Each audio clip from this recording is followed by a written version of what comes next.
Aqui, nesta casa eu me encontrei. Entrei e aqui dentro vi saída. Sim, foi nessa casa de amor que as benesses do labor cicatrizaram minhas feridas. Depois de muitos e muitos passes, estudo e a água da paciência, religar e religuei, filosofiquei, tomei ciência. Aqui, nesta casa de oração, orei, pratiquei o Evangelho. Sim, foi nesse pouso espiritual que eu conheci a vida real. Rompi de vez com um homem velho. Depois de muitas e muitas preces, palestras e água da fé, religar e religuei. A casa, quando é santa, é posto de emergência, hospital de alma, dissipando dores, transcendentes traumas, frente de serviço que a todos levanta, pronto atendimento de Deus, oh Santa Casa Santa. Eu fiz amigos do peito, pessoas com quem posso contar. Atendimento fraterno, culto do Evangelho no lar. Sim, nessa oficina de Jesus, chorei cantando quanta luz, com as vibrações desse lugar. Depois de muitas e muitas quedas, me fortalecendo na fé, religar e religuei. A casa, quando é santa, é posto de emergência, hospital de alma, dissipando dores, transcendentes traumas, frente de serviços que a todos levanta, pronto atendimento de Deus, oh Santa Casa Santa. Por isso canto e dou graças a Deus, secando lágrimas nos olhos meus. Depois de muitas e muitas preces, palestras e água da fé, religar e religuei. Toda casa, quando é santa, é posto de emergência, hospital de alma, dissipando dores, transcendentes traumas, frente de serviços que a todos levanta, pronto atendimento de Deus, oh Santa Casa Santa. Posto de emergência, hospital de almas, dissipando dores, transcendentes traumas, frente de serviço que a todos levanta, pronto atendimento de Deus, Santa Casa Santa. Frente de serviços que a todos levanta, pronto atendimento de Deus, Santa Casa Santa.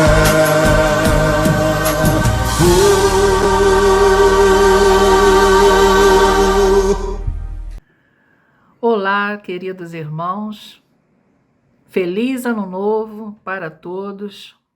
Hoje é a nossa primeira reunião pública de 2021. Olha que maravilha, né? Com paz, trabalhando nossa saúde, buscando a nossa harmonia interior e a nossa renovação espiritual, tão importante para a nossa caminhada. Hoje nós trazemos, iniciando o ano, nosso querido Maurício Mancini, companheiro junto à nossa casa. Ele é do Centro Espírita Paulo de Tarso, de Seropédica, Rio de Janeiro. E ele vai trazer um assunto muito importante que a gente pare para refletir as nossas condutas, os nossos pensamentos. É com relação à sexualidade à luz do Espiritismo. É muito importante que as casas espíritas precisem fazer um trabalho cada vez mais do acolhimento, do consolo a tantos irmãos que se encontram perdidos nas suas situações sexuais, nas suas escolhas. E as orientações, elas precisam ser muito envolventes para que eles possam seguir a caminhada se enxergando como espíritos que são, espíritos imortais. Então vamos aproveitar essa palestra de hoje, que é um grande estudo que o nosso querido Maurício nos traz, inclusive com referências a livros importantes a respeito desse assunto. E para iniciar, vamos trazer como mensagem para nós do livro Vinha de Luz, pelo Espírito Emmanuel, a psicografia de Chico Xavier, que fala sobre a casa espiritual. Vós também, como pedras vivas, sois edificados casa espiritual. Isso está na primeira epístola de Pedro, capítulo 2, versículo 5, no Evangelho. Cada homem é uma casa espiritual, que deve estar por deliberação e esforço do morador em contínua modificação para melhor. Valendo-nos do símbolo, recordamos que existem casas ao abandono, caminhando para a ruína, e outras que se revelam sufocadas pela era entrelaçada ou transformadas em redutos de seres traiçoeiros e venenosos da sombra.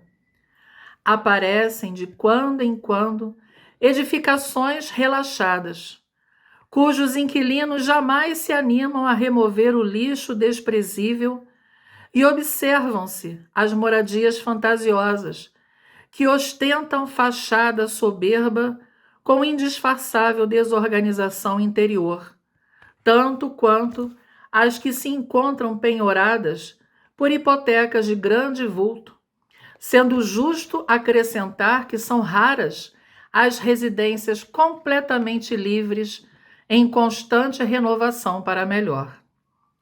O aprendiz do Evangelho precisa, pois, refletir nas palavras de Simão Pedro, porque a lição de Jesus não deve ser tomada apenas como carícia embaladora, e sim por material de construção e reconstrução da reforma integral da casa íntima.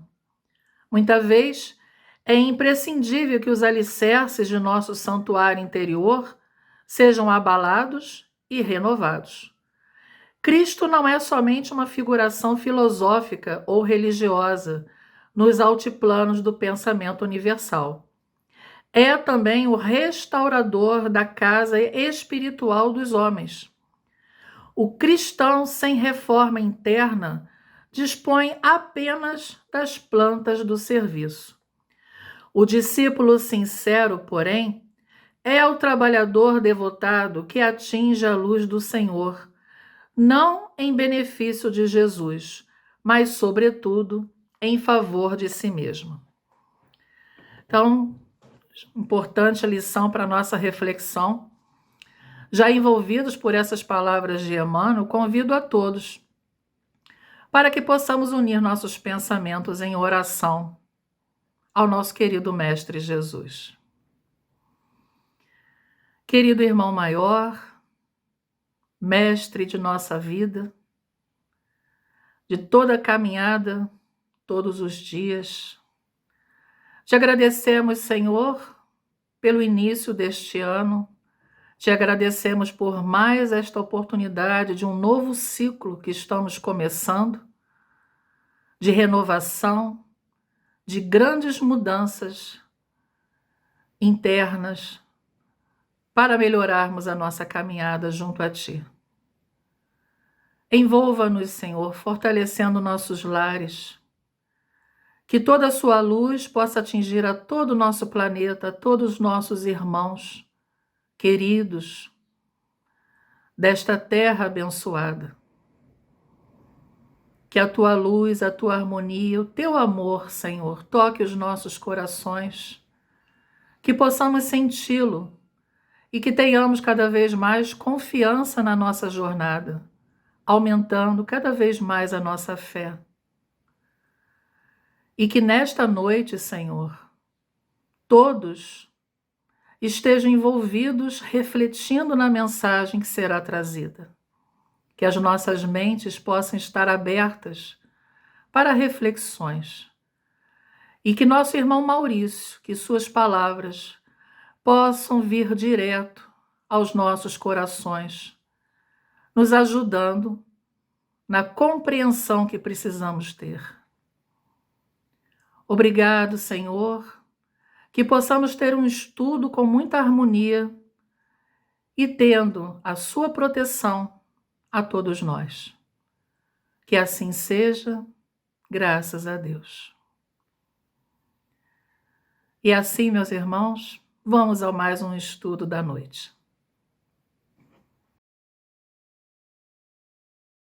Queridos irmãos e irmãs, que Jesus nos envolva em vibrações de amor e paz ao longo deste trabalho. Nesses momentos que nós vivemos agora, depois de algumas passagens muito importantes, depois de alguns avanços muito importantes na compreensão a respeito da sexualidade, parece que a sociedade terrena, principalmente a nossa sociedade brasileira, está aos recuos. E aí, como nos foi solicitado um trabalho que buscasse a visão à luz da doutrina espírita a respeito desse tema, que é sempre tão complexo, que é sempre gerador de tantas controvérsias, nós fomos buscar nas teorias, nos livros apresentados por pesquisadores e pelos espíritos benfeitores, informações para compartilhar com vocês agora, meus queridos irmãos, minhas queridas irmãs. E é exatamente a partir daí, desta percepção de que sexualidade é um sublime tesouro da nossa alma. Por quê?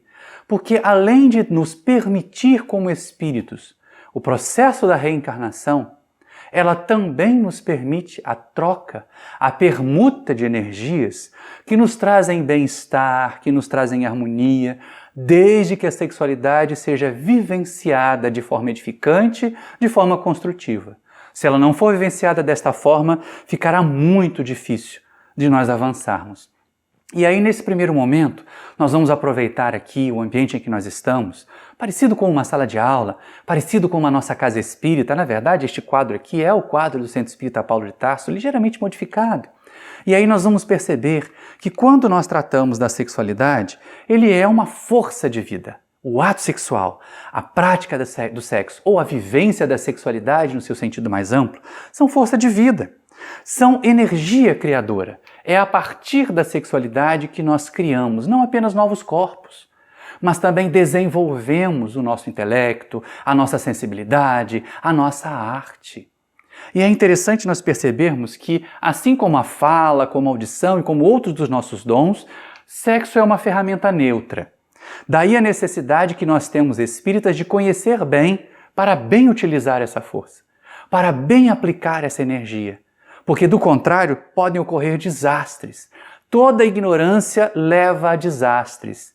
E em termos da sexualidade, a sociedade vem sofrendo há milênios os desastres da sexualidade mal vivida.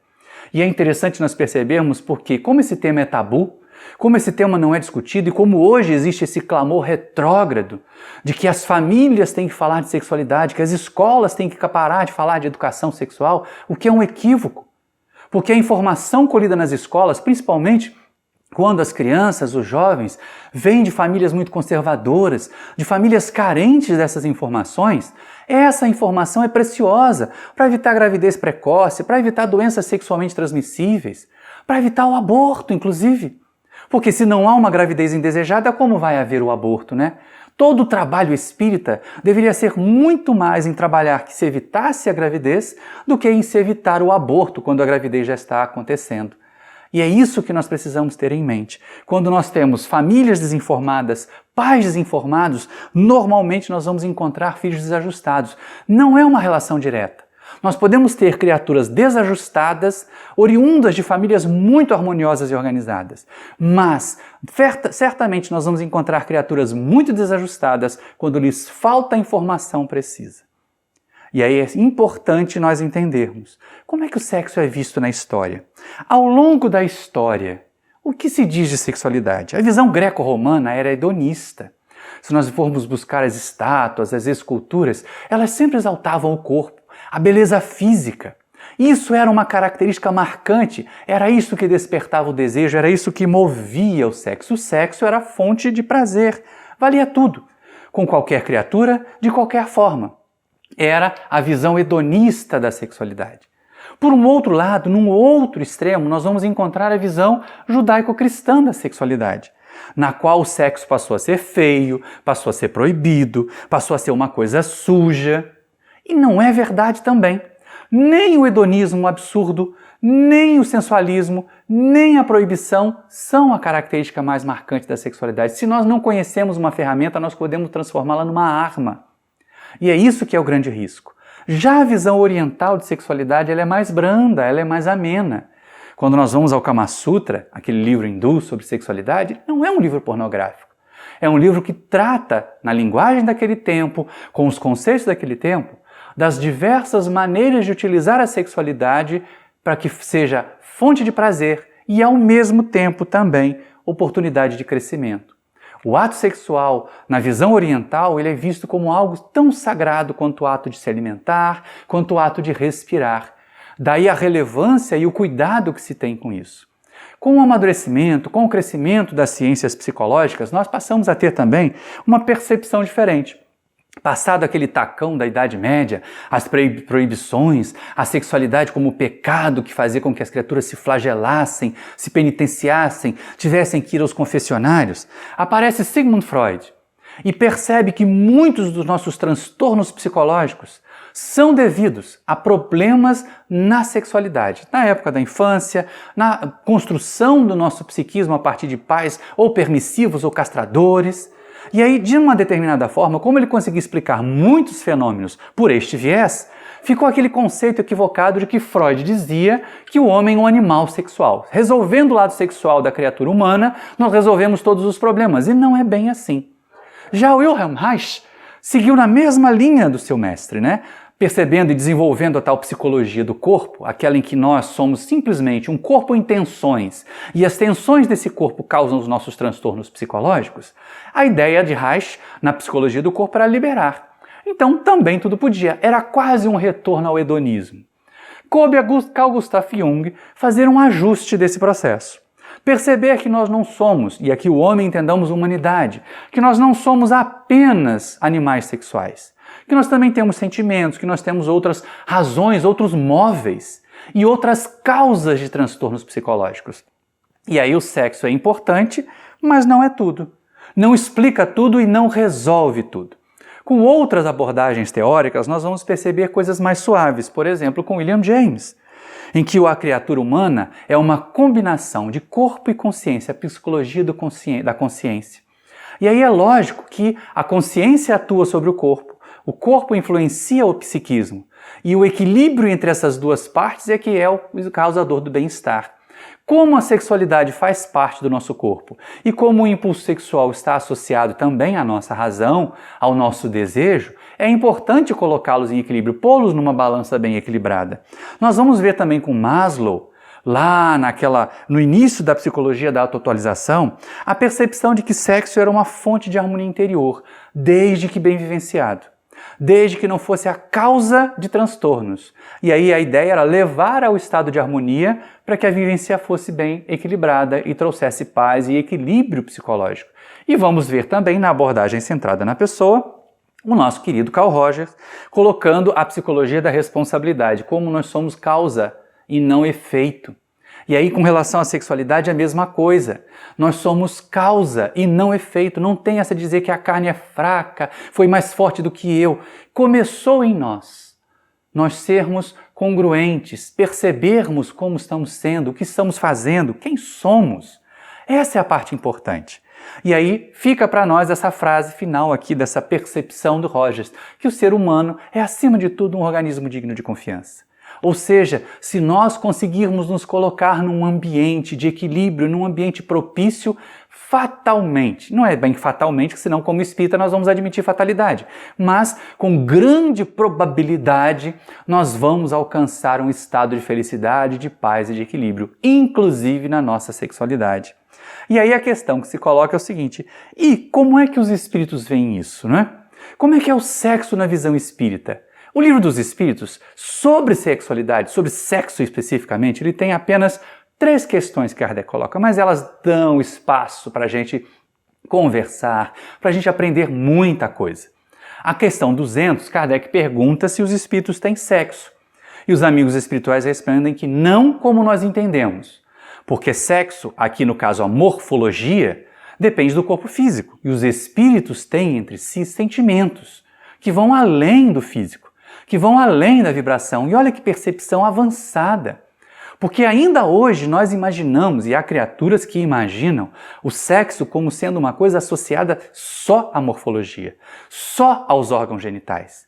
Quando, na verdade, na visão espírita, a sexualidade ela está debaixo de um guarda-chuva maior, que é o dos sentimentos, que é o da afetividade. E para isso não importa a morfologia, não importa corpo masculino, não importa corpo feminino, tanto que é assim que Kardec perguntou se os espíritos podiam renascer como homens ou como mulheres. E os benfeitores espirituais, na questão 201, respondem que sim, que aquele que reencarnasse só como homem só saberia o que sabem os homens, então nós precisamos trocar. E é importante nós termos cuidado com isso para nós não sermos machistas, não sermos misóginos, não sermos segregadores. Por quê? A criatura que hoje está nessa experiência num corpo masculino, numa próxima encarnação pode estar num corpo feminino, ou já ter passado por ela. E vice-versa, a criatura que está numa experiência feminina pode reencarnar mais adiante num corpo masculino, para o aprendizado. Diante dessa resposta, Allan Kardec pergunta para os espíritos, mas espera aí, então o que determina? Se não é o espírito gostar de ser homem, se não é o espírito gostar de ser mulher, que determina qual corpo que ele vai utilizar quando reencarnar, o que é que determina? E aí os espíritos respondem de uma forma simples. Como reencarnação é um processo educativo, o que determina a escolha da morfologia, do corpo físico que nós vamos utilizar, é o conjunto de experiências, o conjunto de aprendizados que nós vamos realizar. Então, tanto na Terra como no mundo espiritual, nós ainda vamos observar as experiências da sexualidade. O espírito desencarnado, ele não deixa de pensar como esteve na Terra. A diferença é o seguinte, nós vamos ver que o espírito vivencia a sexualidade de forma desajustada, como nós vemos na descrição de Manuel Filomeno de Miranda, dos pervertidos da idade da cidade perversa, dos espíritos confusos que lá estão ainda tão apegados às sensações do sexo, os espíritos sexólatras desencarnados que estão aí povoando os motéis, os locais de orgias, porque eles se associam aos encarnados, não tendo um corpo físico para experimentar as sensações do sexo, eles vão se associar aos encarnados.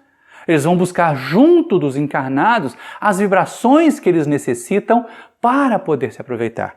E esse livro do Manuel Filomeno de Miranda ele é muito importante. Ele faz uma descrição cabal dos grandes problemas que a sexualidade mal equilibrada, mal vivenciada na Terra pode causar de associação com o mundo espiritual. Mas também nós vamos perceber que os espíritos vivenciam experiências harmoniosas, equilibradas. A série André Luiz é pródiga, ela mostra lá Tobias casado, mostra Lísias noivo, as relações da Dona Laura com o antigo esposo que já estava encarnado. Nós vamos perceber também, por exemplo, no livro Os Mensageiros, A Vida Continua, vários livros de André Luiz trazem informações importantes sobre relações entre desencarnados, sobre relações entre encarnado com desencarnado, que aqui não vamos entender que isso aqui não é uma questão da prática sexual, mas da troca de energias. E também há espíritos que alcançaram um nível de evolução além desse nosso. Além desse dos errantes que estão nesse ciclo de ir e vir do planeta Terra, e já mais amadurecidos, mesmo quando encarnados, eles conseguem transcender a sexualidade, a prática sexual pelo menos, e vivenciar o amor em sua plenitude. É o caso que nós observamos dos espíritos Emanuel e Lívia. Depois de todos aqueles atropelos que nós vemos relatados no livro há 2000 anos, das dificuldades do senador em alcançar um amor sublimado por Lívia, esses espíritos agora, mais de 2000 anos depois, encontram-se desta forma, num estado de paz, de alegria interior. E também, é lógico, Francisco de Assis e a querida Clara. São exemplos de espíritos que passaram pela Terra, que têm um amor profundo um pelo outro, mas que não precisaram do ato sexual para trocar as energias que a sexualidade bem vivida é capaz de transportar. Agora, meus amigos, minhas irmãs, nós vamos fazer diferente.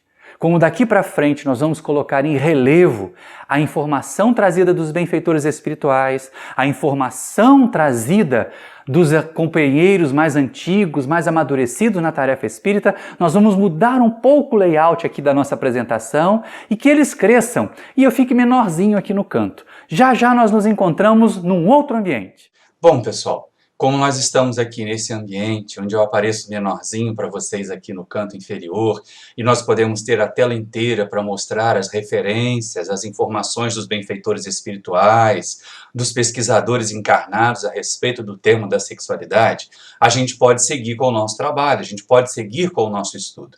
E a primeira questão que se coloca é o seguinte: como os espíritos, ou o que os espíritos pensam a respeito de sexualidade? E aí nós vamos direto lá com Manuel Filomeno de Miranda, no livro Sexo e Obsessão, que é um livro importantíssimo para todo tarefeiro espírita, não apenas os tarefeiros da reunião mediúnica, mas para todo tarefeiro espírita, conhecer a sexualidade. Evangelizadores, trabalhadores do movimento espírita em geral, devemos conhecer a sexualidade para aprender a ajudar, para acolher melhor as criaturas que vêm às nossas casas procurando ajuda.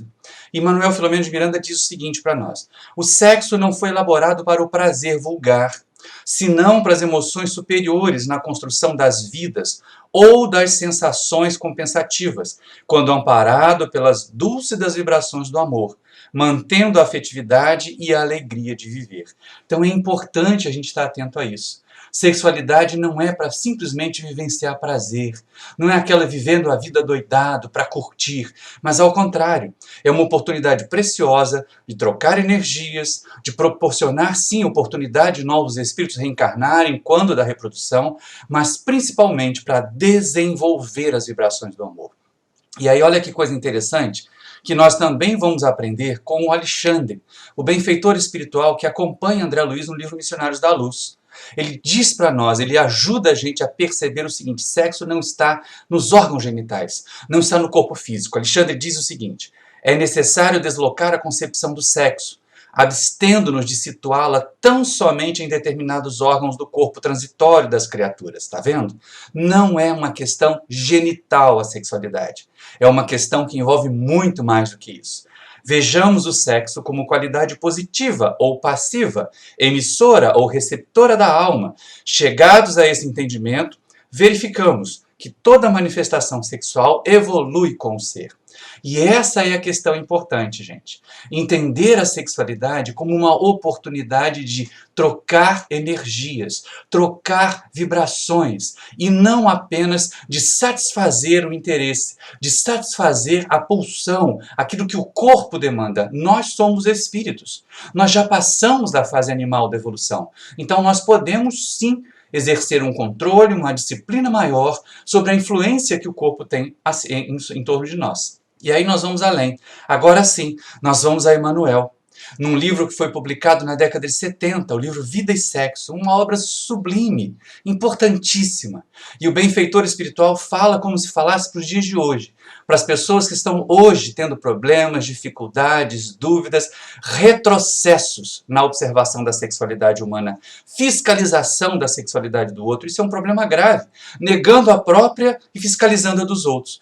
E aí Emmanuel diz para nós, lá no capítulo 24 do livro Vida e Sexo, que nós temos todos os espíritos, uma carga erótica natural. Diz assim: é fácil reconhecer que toda criatura humana, sempre nascida e renascida sob o patrocínio do sexo, carrega consigo determinada carga de impulsos eróticos, que a própria criatura aprende gradativamente a orientar para o bem e a valorizar para a vida. Então, uma questão é a seguinte: nenhum de nós vai negar a própria sexualidade. Ela existe, ela é natural em nós. O que nós vamos aprender, como Emmanuel diz, é a discipliná-la, é a torná-la um instrumento de progresso, de paz, a valorizar a vida a partir dela. E o benfeitor espiritual ainda prossegue conosco, olha só. Diante do sexo, não nos achamos de nenhum modo à frente de um despenhadeiro para as trevas. Está vendo? Sexo não é pecado, sexo não é proibido, sexo não é atrativo para espíritos obsessores. Ao contrário, olha só. Mas, perante a fonte viva das energias, em que a sabedoria do universo situou o laboratório das formas físicas e a usina dos estímulos espirituais mais intensos, em regime de colaboração mútua, visando ao rendimento do progresso e ao aperfeiçoamento entre os homens. E nessa hora é que a gente se coloca. A sexualidade, ela tem função útil. Ela não é uma porta para a perdição. Ao contrário, bem utilizada, bem compreendida, bem conhecida, a nossa sexualidade pode ser, como Emmanuel diz aqui, um instrumento de progresso e visa o aperfeiçoamento das criaturas na Terra. E é muito importante a gente continuar buscando as informações dos benfeitores espirituais. Lá no Livro dos Espíritos, quando Allan Kardec estuda a lei de reprodução, ele faz uma pergunta interessante na 698. O celibato voluntário representa um estado de perfeição meritória aos olhos de Deus? Porque não é verdade, gente? Muita gente acha que se deixar de fazer sexo vai ficar mais evoluído. Foi imposto o celibato a todos os sacerdotes católicos com o objetivo que a igreja tinha naquela época de garantir que não haveria herdeiros e de garantir que aquela criatura tivesse tempo ou proporcionasse a ela tempo para que ela se dedicasse à causa, sem considerar o nível evolutivo dessa criatura. E aí os espíritos respondem para Kardec o seguinte: não, os que assim vivem por egoísmo desagradam a Deus e enganam o mundo. E aqui é uma questão colocada. Nenhum de nós vai imaginar, e é um processo invertido isso, achar que parar de fazer sexo vai fazer evoluir. Como muita gente acha que parar de comer carne vai fazer evoluir. E na verdade é o contrário. É o evoluir que vai fazer com que nós orientemos a nossa sexualidade para um uso racional dela, para um uso equilibrado dela. É o evoluir que vai fazer com que as criaturas, com corpos mais leves, mais suaves, não tenham necessidade tanto de alimentação animal. E aí Kardec prossegue, perguntando aos espíritos, percebendo que muitas pessoas deixam de praticar a sexualidade, se tornam celibatárias por uma causa. E ele pergunta na questão 699, da parte de certas pessoas, o celibato não será um sacrifício que fazem com o fim de se votarem de um modo mais completo ao serviço da humanidade? E aí os espíritos respondem, isso é muito diferente. Eu disse por egoísmo. Todo sacrifício pessoal é meritório, quando feito para o bem. Quanto maior o sacrifício, maior o mérito. E aqui nem tanto vamos dar ênfase à questão do sacrifício. Nós vamos dar ênfase à questão de que a criatura troca as energias que trocaria sexualmente na prática do bem, realizando uma atividade construtiva. Isso faz de cada um de nós seres melhores. E aí, claro, vamos utilizando essas energias de forma diferente da prática sexual e, portanto, vamos diminuindo a nossa necessidade da prática sexual. Bom, então, seguindo com o que os Espíritos nos ensinaram, nós vamos entender como Manuel Filomeno de Miranda diz para nós lá no livro Sexo e Obsessão. O problema não está na sexualidade, o problema não está na vivência sexual, mas no abuso que se faz dela. Olha só que texto interessante. O respeito e a consideração pelas funções sexuais constituem a melhor terapia preventiva para a manutenção da saúde moral, assim como o esforço para a recomposição do caráter quando alguém já se permitiu corromper, ao lado da terapêutica especializada, fazem-se imprescindíveis para a conquista da harmonia. E essa é a questão primordial, é a questão principal a considerar aqui. Cada um de nós não vai ver na sexualidade, como Emmanuel disse antes, um abismo que se abre para a perdição. O problema não está aí. Se as criaturas querem viver uma vida harmonizada e equilibrada, é que aprendam a respeitar e a ter consideração por essa energia. Então negar é a pior coisa que pode acontecer. Mesmo aquelas criaturas que, não conhecendo a doutrina espírita antes, que chegaram à casa espírita depois de passar por alguns momentos muito difíceis na sexualidade, elas podem, retomando esse roteiro do respeito, da reconsideração, equilibrar-se. O exemplo típico disso nós vamos encontrar no Evangelho. Quando Jesus acolhe Maria de Magdala, aquela criatura dita mulher de má vida, ele proporciona a ela esta oportunidade de refazimento que Filomeno de Miranda fala para nós. O problema é quando as criaturas são hipócritas, elas negam a própria sexualidade, elas se permitem quedas e depois elas voltam e se penitenciam, vão lá, tentam de alguma maneira reparar aquilo que elas acham que é um pecado com algum tipo de ação benemerente. E aí ele diz o seguinte: ninguém se engane quanto aos compromissos do sexo perante a vida e cuide de não enganar a outra. Cada um responde sempre pelo que inspira e pelo que faz. E aí nós vamos perceber que a sexualidade, ela evolui com o princípio inteligente. Nós não nascemos sexuais. Como eu falei antes, lá naquele outro ambiente, Freud percebeu que a sexualidade era o problema grave para muitas pessoas, mas nós não somos animais sexuais. Nós não somos só sexualidade. E aí, como é que essa sexualidade foi evoluindo? Se nós pegarmos a evolução do princípio inteligente, nós vamos entender o seguinte: quando esse princípio inteligente estava agregado, associado ao princípio mineral, ao reino mineral, a sexualidade ele estava muito incipiente. Ela era exercitada com a lei de atração.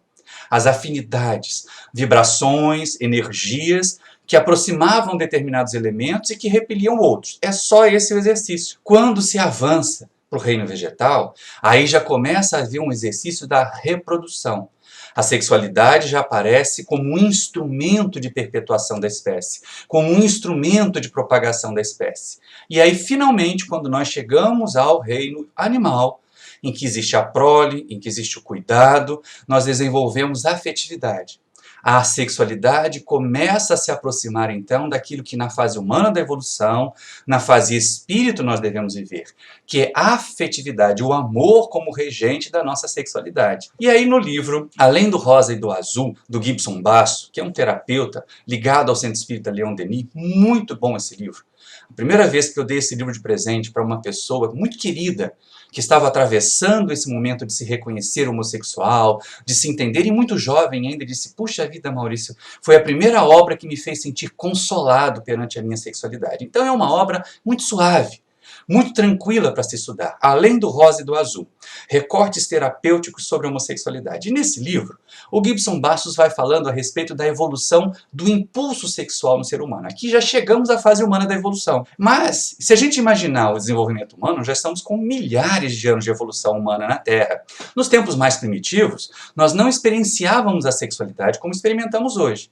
E aí, claro, as classificações que o Gibson vai fazer aqui, apesar de pitorescas, elas têm muito a ver com a estrutura emocional, com o perfil psicológico da época, daquele momento evolutivo do ser humano.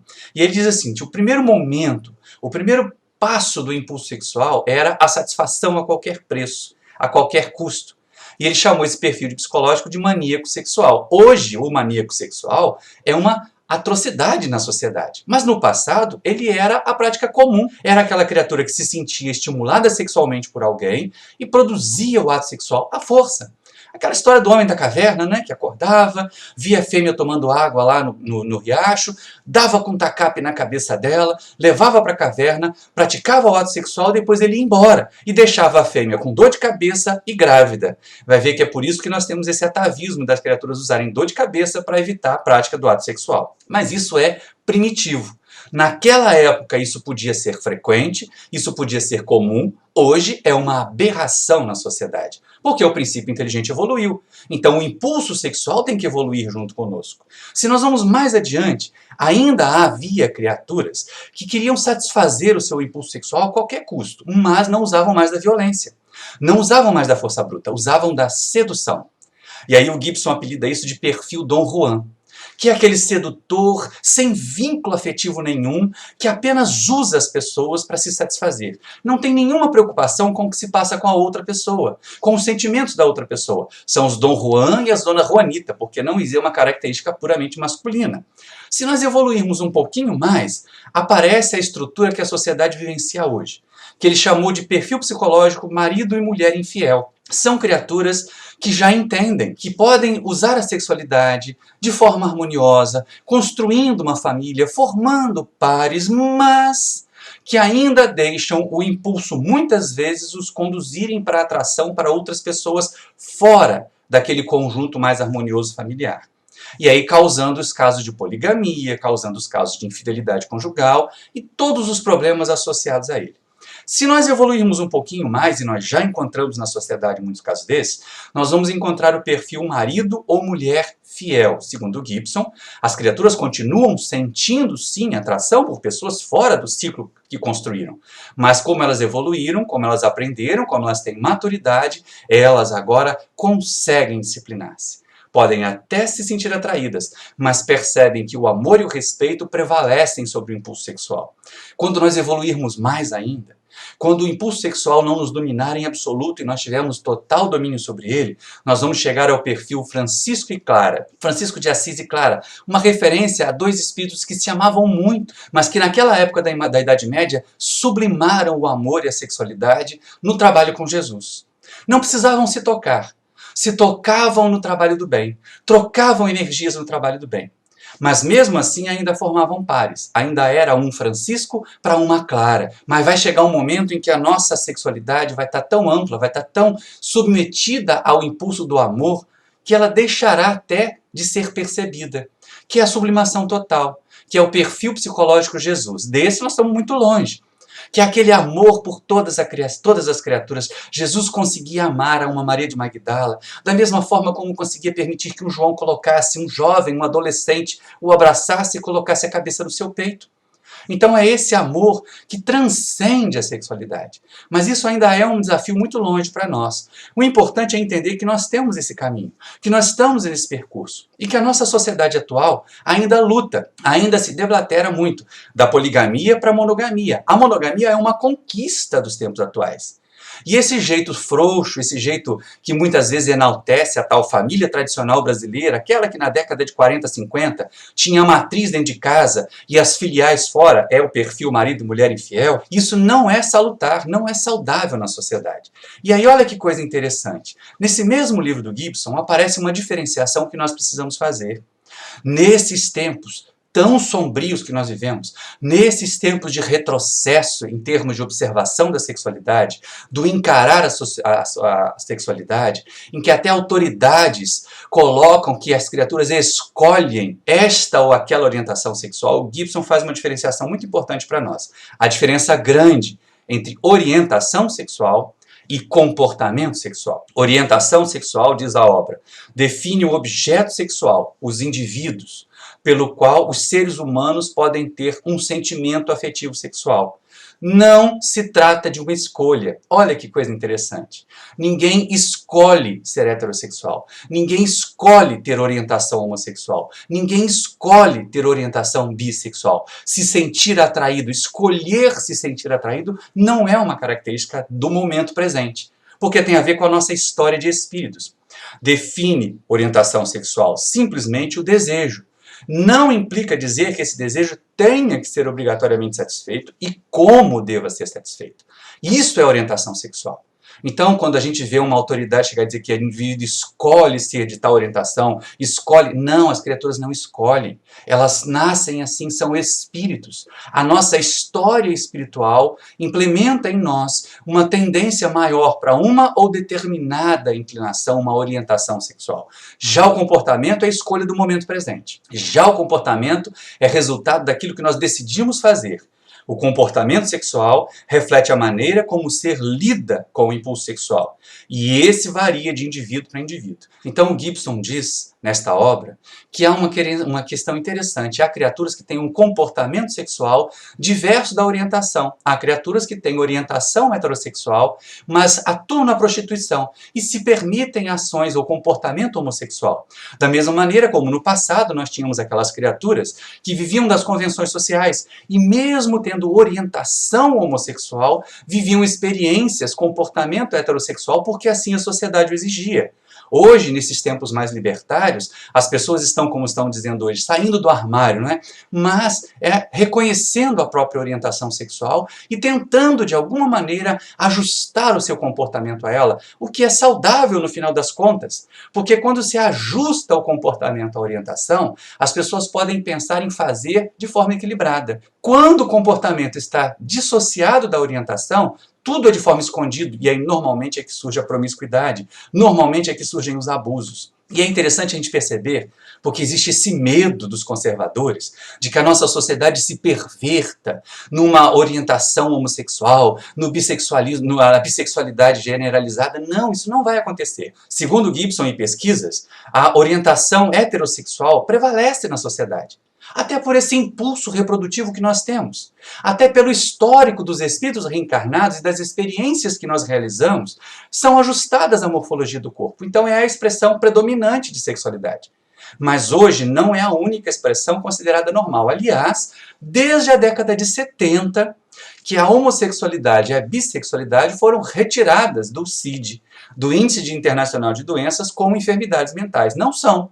São, sim, atividades normais, expressões normais de sexualidade, embora não sejam as prevalecentes. E aí entendamos aqui, gente, comum, que é os 85%, significa que é mais comum. Não significa que seja normal. Há heterossexuais que são extremamente desequilibrados na sexualidade. Ali, por mais ou menos uma faixa de 10% da população, nós temos a orientação homossexual.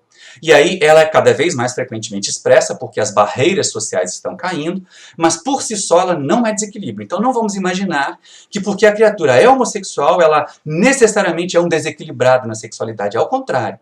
Nós temos heterossexuais que são promíscuos e temos homossexuais que são muito fiéis, que são muito centrados, que já estão naquela fase lá da evolução do impulso sexual, da monogamia. E ainda existe na sociedade ali mais ou menos uns 5% que vivenciam a bissexualidade, que sentem atração por ambas as morfologias.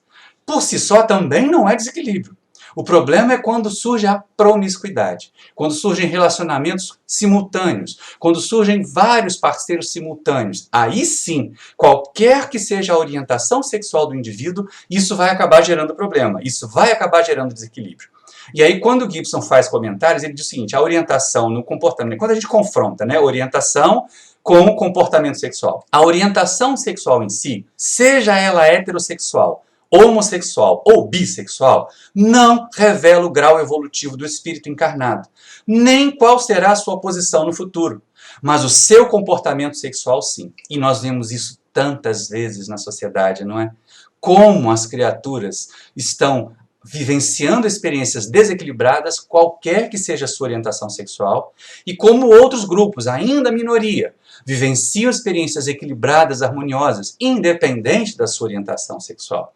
Para complementar isso que o Gibson traz, eu tenho informação também do livro Sexo e Destino, de André Luiz, em que o benfeitor espiritual ensina para ele: a alma reencarna nesta ou naquela circunstância, quer dizer, naquela orientação sexual, para melhorar e aperfeiçoar-se, e nunca sob a destinação do mal. O que nos constrange a reconhecer que os delitos, sejam quais sejam, em quaisquer posições, correm por nossa conta. E aqui é uma observação importante. A orientação sexual, aquilo que nós aprendemos que ser o impulso afetivo sexual por um determinado objeto, por um determinado indivíduo, tá? Isso não caracteriza a nossa imperfeição. Mas a maneira como nós utilizamos isso, o nosso comportamento, sim. Então, se nós formos promíscuos, certamente nós vamos estar em condição inferior e vamos atrair para junto de nós espíritos inferiores, proporcionando o processo de obsessão sexual. Mas, o que seria normalidade? Ainda aproveitando as informações lá do livro do Gibson Bastos, normalidade sexual envolve sintonia e equilíbrio, tanto de objeto, os seres, os indivíduos, como de objetivos, os resultados que são buscados na prática sexual. E aí vamos entender o seguinte, aqui é uma observação nossa. Normal é o que traz paz, equilíbrio, harmonia íntima e felicidade. É um referencial que varia de indivíduo para indivíduo e na temporalidade, mas sempre com resultados positivos. E aí o mais importante, não causa danos imediatos ou posteriores ao próprio indivíduo e nem a outros indivíduos. Então aquela história de assim, o que eu estou fazendo é normal, não me faz mal, mas faz mal para alguém? Ou então vai lhe fazer mal no futuro? Isso não é normalidade sexual. E aí são dois fatores, a normalidade de objeto e a normalidade de objetivo. Uma questão é com quem nós vamos satisfazer o nosso impulso sexual e a outra é para que nós vamos satisfazer o nosso impulso sexual. Então nós podemos caracterizar o seguinte, normalidade de objeto é o relacionamento afetivo sexual com seres da mesma espécie e em condições de igualdade e liberdade de escolha. Essa segunda parte é a mais importante, porque isso exclui todas as práticas sexuais violentas, isso exclui aquelas práticas de sujeição, de submissão, exclui o assédio, porque as criaturas só vão ser normais na sua sexualidade quando elas, em comum acordo com os parceiros, com igualdade de compreensão do ato que estão praticando, estiverem compartilhando energias de forma equilibrada. E normalidade de objetivo? Normalidade de objetivo, a primeira delas vai aparecer naturalmente, é a reprodução. Mas também nós vamos ter a sexualidade para compensação energética, para realizações criativas, benéficas, positivas. Isso é o normal. Normal aqui no sentido de trazer equilíbrio e paz, não necessariamente o comum. E aí nós vamos perceber que se nós formos seguir essa descrição aqui, poucas criaturas são realmente normais na sexualidade. A maioria ainda segue pelos desvios, pelas chamadas perversões, apesar de não serem coisas tão escandalosas, tão absurdas. Mas tem algumas que são bem comprometedoras mesmo. Os desvios ou as perversões sexuais estão relacionados com desvios, tanto de objeto, ou seja, em vez de eu sentir impulso sexual por um ser humano, eu sinto por um sapato, eu sinto por um animal. Isso é desvio de objeto, como de objetivos, dos resultados que se busca. E aí as chamadas parafilias. Se eu falar aqui, se eu citar algumas delas, é lógico que esse vídeo pode até ser derrubado no YouTube. Como a gente tem a intenção de que esse material apareça no YouTube, eu peço a vocês que façam a leitura aqui. Desvio de objeto é quando nós buscamos a prática sexual com situações diferentes, com criaturas que não são humanas, ou se são humanas, com um exibicionismo, querendo que os outros nos vejam praticar, ou com voyeurismo, querendo que nós vejamos os outros praticando sexo, e assim por diante. E desvio de objetivo é quando nós desejamos, por exemplo, causar sofrimento, no caso do sadismo, experimentar sofrimento, no caso do masoquismo, ou então utilizar a sexualidade como forma de ganho financeiro, a prostituição. A prostituição é um desvio de finalidade, é um desvio de objetivo da sexualidade que deveria trazer para a criatura prazer e plenitude.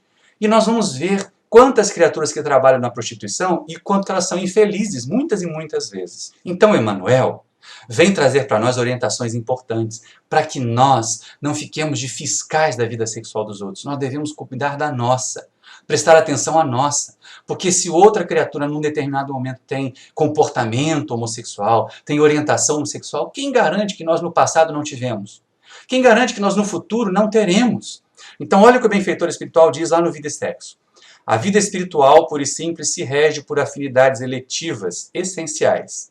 No entanto, através de milênios, o espírito passa por fileira imensa de reencarnações, ora em posição de feminilidade, ora em condições de masculinidade, o que sedimenta o fenômeno da bissexualidade, mais ou menos pronunciado em quase todas as criaturas. Ou seja, dentro de muito estivador, tem uma bailarina de dança flamenca.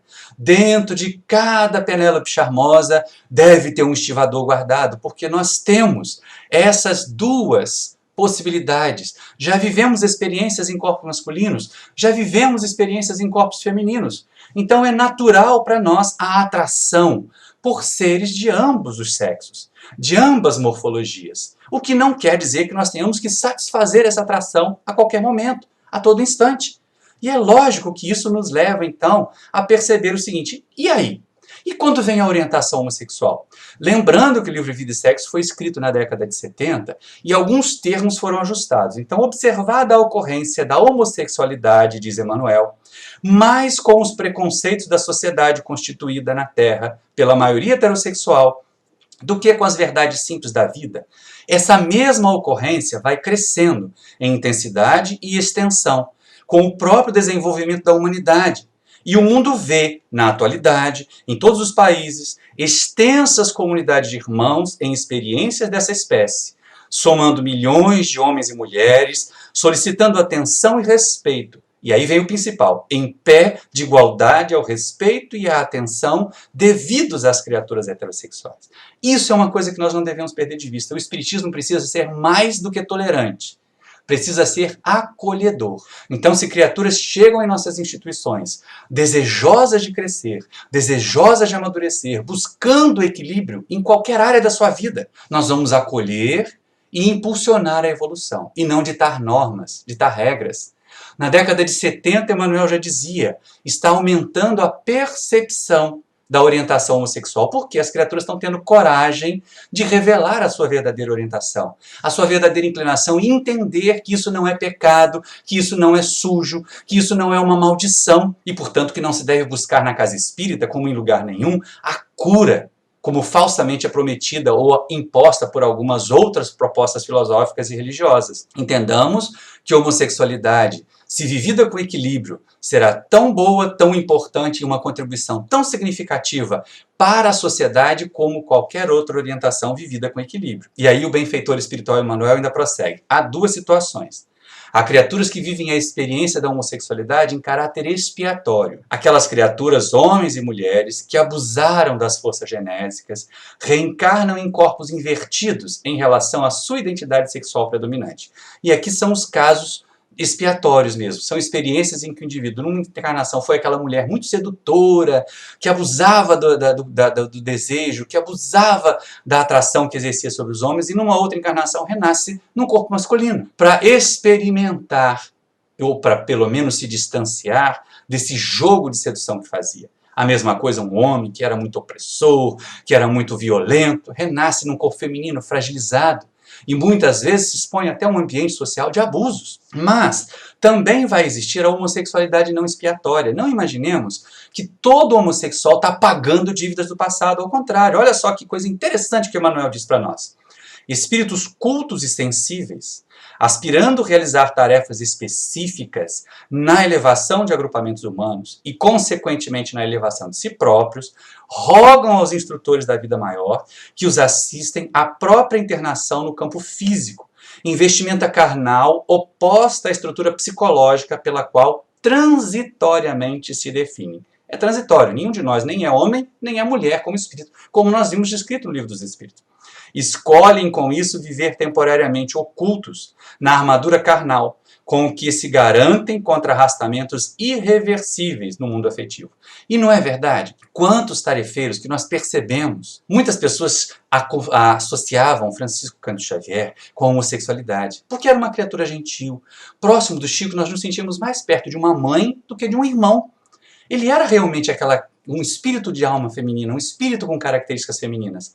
Mas, por missão, por tarefa, para se poupar daquela impulsão. Vocês já imaginaram? O Chico, naquela forma física que ele pediu para reencarnar, escreveu os 400 livros que escreveu. Se ele tivesse um corpo feminino exuberante, se ele fosse assediado por tantos homens apaixonados por ele, teria condições de escrever a obra que escreveu? Teria condições de realizar? Então isto pode acontecer. Nem toda homossexualidade é expiatória. Ela vira homossexualidade expiatória quando a criatura se coloca num estado de sofrimento, de frustração, de busca incessante de parceiros, de busca de satisfação. Aí nós vamos perceber a característica expiatória.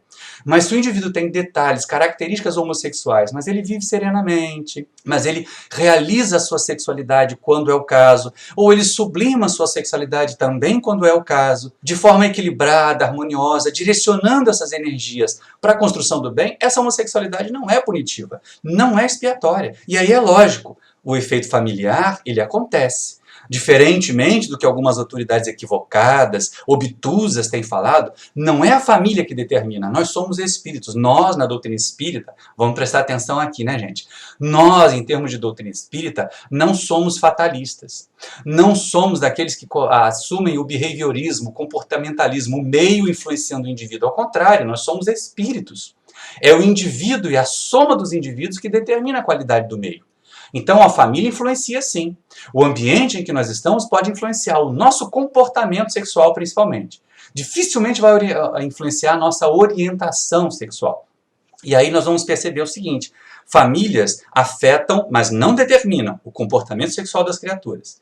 Se nós temos pais muito permissivos ou muito castradores, fatalmente nós vamos perceber o desenvolvimento, aquele ambiente familiar, propício ao desenvolvimento de filhos fragilizados na sexualidade, de criaturas temerosas, inibidas, ou então de crianças erotizadas precocemente, porque são estimuladas assim pelos pais. Isso vai favorecer, de alguma forma, o comportamento promíscuo. Isso potencializa. Então, mais uma vez, a doutrina espírita tem necessidade de educar as famílias, para que as famílias eduquem os indivíduos. E olha só que coisa interessante. Num seminário que aconteceu na década de 80, no ano 1980, perguntaram a Divaldo Franco a respeito da relação dos pais com filhos homossexuais. E ele também usava a terminologia antiga que referenciava a doença, mas que hoje nós sabemos que não é. Se os pais, desde cedo, acompanharem o desenvolvimento emocional dos filhos, notarão as primeiras manifestações que os alertarão para a homossexualidade, que afinal de contas é uma experiência evolutiva no processo de desenvolvimento dos valores éticos do ser. Perceberam aqui? O próprio Divaldo coloca que homossexualidade não é enfermidade, não é doença. E ele vai além. Não cabe assim aos pais detestá-los ou expulsá-los do lar por arroubo de pudor ferido, quando os filhos demonstrarem sua própria preferência sexual fora dos padrões procriativos. Somos de parecer que a homossexualidade é uma experiência para o espírito e não uma doença, como pretendem alguns estudiosos. Seja, porém, como for, o filho homossexual merece e necessita assistência, educação e amor. E aí eu pergunto, que filhos que não merecem assistência, educação e amor? Todos os outros. Então aqui a proposta do Divaldo é que os filhos sejam acolhidos da mesma forma. Sejam eles homossexuais ou heterossexuais, são nossos filhos. São espíritos, são individualidades. Façamos a melhor parte nossa da maternidade, da paternidade, da família. E impulsionemos esses espíritos para eles alcançarem o melhor de si. E aí é lógico. Muitas vezes as pessoas dizem assim, eu não tenho problemas, meus filhos são heterossexuais. Mas a relação de pais com os filhos heterossexuais também precisa ser cuidadosa. Também precisa ser educativa. Muitos estimulam. Não tem aqueles pais ditos machões que dizem, olha, cuida das suas cabras que o meu bode está solto quando o filho entra na adolescência. É incentivar a promiscuidade. E aí nós devemos educar os nossos filhos, sejam eles heterossexuais ou homossexuais, para o amor, para o respeito a si mesmos e aos outros. Permitir que a orientação sexual seja dada nas escolas, sim, do ponto de vista científico, mas também ter um ambiente aberto em nossas casas, em nossos lares, para conversar sobre sexualidade. Por que não ter um ambiente aberto também nas nossas casas espíritas? Para que os nossos jovens possam tratar desse assunto, para que eles possam, de certa forma, ser acolhidos, para expor as suas angústias, as suas ansiedades, e assim encontrar um caminho melhor para eles mesmos equacionarem as dificuldades que estão enfrentando. E é lógico que a irresponsabilidade perante o sexo é que causa males. Até esse ponto, depois de tudo que nós já aprendemos, tanto com os espíritos, quanto com os encarnados mais pesquisadores, mais estudiosos do que nós vamos perceber o seguinte, o problema não é o sexo, o problema não é a sexualidade, é a irresponsabilidade perante a sexualidade, que gera o mau uso, a deterioração das relações, os conflitos existenciais, o vazio existenciais, desregramentos, a promiscuidade, perturbações psíquicas, as doenças sexualmente transmissíveis. Quantos jovens aprenderam a evitar DSTs porque viram na escola as aulas de educação sexual? Então não privemos os nossos filhos da orientação científica sobre sexualidade que deve ser ministrada na escola. E cuidemos de dar a orientação sobre afetividade, sobre a realidade mais interiorizada da sexualidade em nossos lares. Às vezes, o desequilíbrio na sexualidade pode gerar processos obsessivos, pode gerar crimes passionais, violência, abusos, e isso nós vamos perceber, infelizmente, há um ataque grande à juventude. Porque como a juventude é força transformadora, ela é alvo, ela é objeto desses ataques. E olha que coisa interessante, nós vemos, ao longo do tempo, o comportamento sexual mudando. Nós passamos de épocas em que tudo era proibido, para momentos em que tudo é liberado. Hoje a questão entre namorar e ficar está aí batendo a nossa porta, batendo na nossa testa até. Quantos jovens do movimento espírita vão para suas baladas e ficam, e no dia seguinte nem sabem com quem tiveram relação sexual? Então o problema, de novo, é um destaque importante para nós finalizarmos já a nossa tarefa. Não está na sexualidade, está na promiscuidade, na prática sexual exagerada, desequilibrada e fora das finalidades construtivas que ela deve ter. Promiscuidade sexual é como se nós tivéssemos nuvens se acumulando, forçando uma tempestade. Logo, logo esses raios vão se tornar esse temporal que vocês estão vendo aí. E a infelicidade é certa. Quantos de nós, como diz Emmanuel no livro de sexo, arrastamos por longas encarnações, por várias encarnações, dores e dificuldades na sexualidade. E aí a proposta que Joana de Ângeles faz para nós é maravilhosa. A benfeitora espiritual nos convida à sublimação da função sexual, o que não é abstinência. Sublimar não é negar. Eu de novo volto àquela fala, ninguém tem que parar de fazer sexo para evoluir. Tem que evoluir para bem orientar a sua prática sexual, até para escolher não praticar. E aí no livro Despertar do Espírito, a Joana diz para nós o seguinte, Essa integração nas duas polaridades não impede que se possa manter o exercício saudável da função e, ao mesmo tempo, a sua canalização mística interior, sem atropelos ou tormentos que levariam a liberar-se da sua exclusiva finalidade orgânica, ampliando-a desse modo de forma expressiva na sua capacidade criativa. Quando Joana fala de sublimação da função sexual, ela fala dessa aproximação das duas polaridades. Dessa nossa afinização, tanto para o lado masculino como para o lado feminino, cria-se uma mescla, cria um ser híbrido, que não é nem 100% homem, nem 100% mulher, que nem tem características marcantemente masculinas, nem características marcantemente femininas, e que nem por isso é assexuado. A criatura pode escolher viver a sexualidade, a prática sexual, mas será sempre de forma equilibrada, e jamais a sua ação, a sua vida, estará focada na satisfação desse impulso. Pode, portanto, diz Joana, apresentar-se entre aqueles que superem a função sexual não exercendo, ou seja, evoluíram o bastante para canalizar essa energia de uma forma que não precisam mais de um ato sexual material. E aqueles outros, que embora vivenciando-a, também elegem a sublimação, experimentando momentos de alta identificação com a divindade. Olha que coisa linda! Que fecho lindo para nós sairmos desse ambiente aqui, em que nós buscamos as instruções dos benfeitores e voltarmos para a nossa sala lá para podermos conversar, para podermos fechar a nossa tarefa, comentando, fazer reflexões, afinal de contas, o que se espera de nós espíritas? Qual é o nosso desafio para os próximos momentos evolutivos? Qual é o desafio proposto às casas espíritas nos próximos momentos evolutivos? Vamos voltar comigo lá para o outro ambiente, que a gente agora vai poder conversar de uma forma mais informal, de uma forma mais tranquila, olho no olho com vocês. Bem, diante de tudo que nós aprendemos agora com Joana de Ângeles, com o Emanuel, com pesquisadores como Gibson Bastos, como os nossos queridos amigos Camilo, nós podemos entender sexualidade e principalmente a vivência da sexualidade enquanto nós estamos encarnados, nada tem a ver com a orientação sexual dos indivíduos. Essas perseguições, a intolerância toda que nós observamos agora, essa recrudescência de um conservadorismo hipócrita, nada tem a ver com a visão dos espíritos. Como nós falamos momentos antes, os espíritos têm uma visão sobre sexualidade muito mais moderna, muito mais atualizada que boa parte dos espíritas, porque nós espíritas encarnados ainda arrastamos mesmo o nosso fardo de preconceitos das outras formas religiosas pelas quais já passamos. Arrastamos também a necessidade, às vezes, até de terapia, para entender a nossa própria sexualidade e não projetar sobre os outros as nossas frustrações, os nossos traumas. Então, afinal de contas, depois de tudo que nós aprendemos, qual é o nosso desafio? O que nós já poderíamos colocar em prática hoje? É lógico, vamos recorrer àquele quadro do livro do Gibson Bastos, que mostra as diversas formas de expressão da sexualidade. Qual dessas aqui seria a que nós demos como meta a atingir para começar a trabalhar amanhã? Para começar a trabalhar logo depois de assistir essa palestra? É lógico que nós já passamos e passamos muito do estado de maníaco sexual. Graças a Deus, isso não é um desafio para nós. Vencer esse impulso da prática sexual com violência já não é para nós espíritas sequer cogitável. Se ainda é cogitável para alguns, a minha recomendação é que procure terapia, é que procure ajuda urgente, para que não seja vítima das suas próprias armadilhas.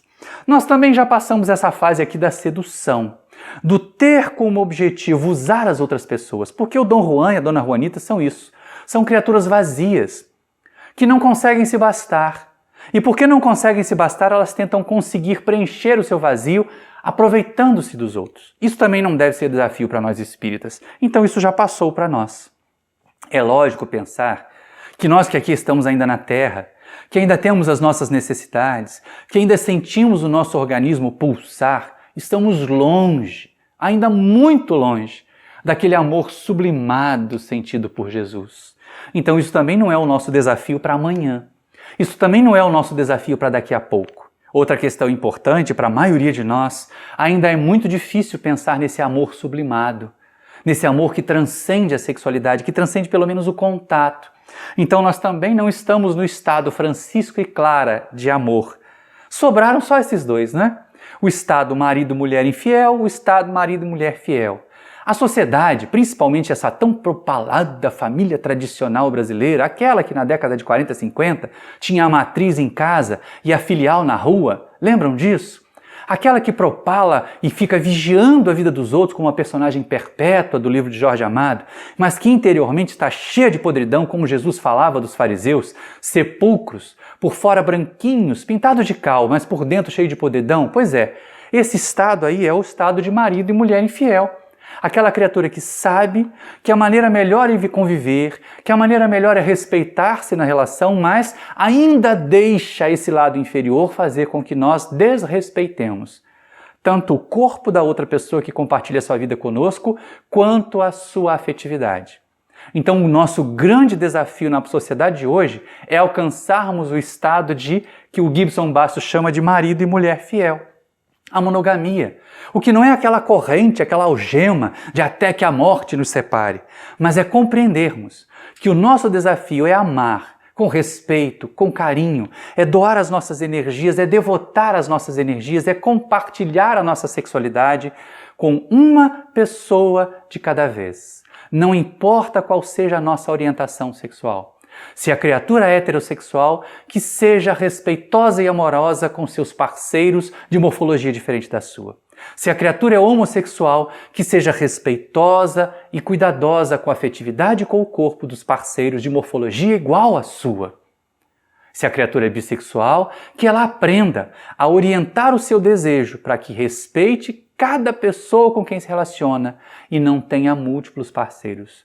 O nosso grande desafio é colocar o amor como grande regente da nossa sexualidade. Colocar o amor como aquele leme seguro que direciona o barco da nossa sexualidade para um porto harmonioso e seguro. Este é o nosso desafio. É com ele que nós desejamos encerrar. Comecemos a amar agora. Monogamia é o nosso desafio presente. Sermos monogâmicos, não no sentido de até que a morte nos separe, mas no que a monogamia tem de melhor. No respeito, no devotamento, na compreensão, na união de forças para a construção de famílias melhores, mais equilibradas, para a construção de sociedades melhores, mais equilibradas. Este é o nosso momento. Essa é a nossa hora de acertar. Nós já erramos tantas vezes. Quantos de nós ainda arrastamos as nossas mazelas sexuais por aí?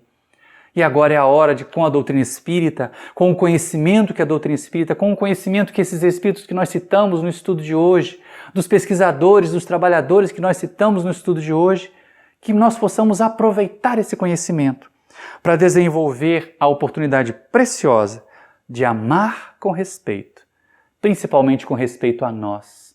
Porque quando nós somos promíscuos, em primeiro lugar nós estamos desrespeitando a nós mesmos. E quando nós amamos com respeito, nós respeitamos a nós e respeitamos aos outros que nos cercam. Meus queridos amigos, minhas queridas irmãs, são estas as palavras que nós gostaríamos de compartilhar com vocês. É este momento de reflexão que nós encerramos agora. Desejo a vocês muita paz, muita harmonia. Que Deus nos abençoe. E assim, depois desse estudo tão importante, que a gente possa buscar cada vez mais o nosso olhar de forma diferente, que dentro de nossas casas possamos trabalhar muito esse acolhimento, o consolo que tantos irmãos necessitam. Então vamos agradecer ao nosso querido Mestre Jesus por mais esta oportunidade que estamos tendo. Obrigado, Senhor, por todo esse conhecimento trazido, por esses aprendizados tão importantes que precisamos colocar em nossa caminhada para fazê-los todos os dias de nossas vidas. Ter um olhar ao nosso próximo, nosso irmão, com muito amor, nas orientações, no consolo, no acolhimento, no envolvimento que todos precisam. Obrigado, Senhor, por tanta luz que nos é trazida. Obrigado pelo seu amor, pelo carinho de irmão maior a todos nós. Que tenhamos uma noite de muita luz junto a Ti, Mestre, de muita paz. Obrigado por tudo, que assim seja. E assim, uma boa noite para todos e que todos tenham muita luz, muita paz e muita saúde, não só nesta noite, mas durante todo esse ano. Um grande beijo no coração.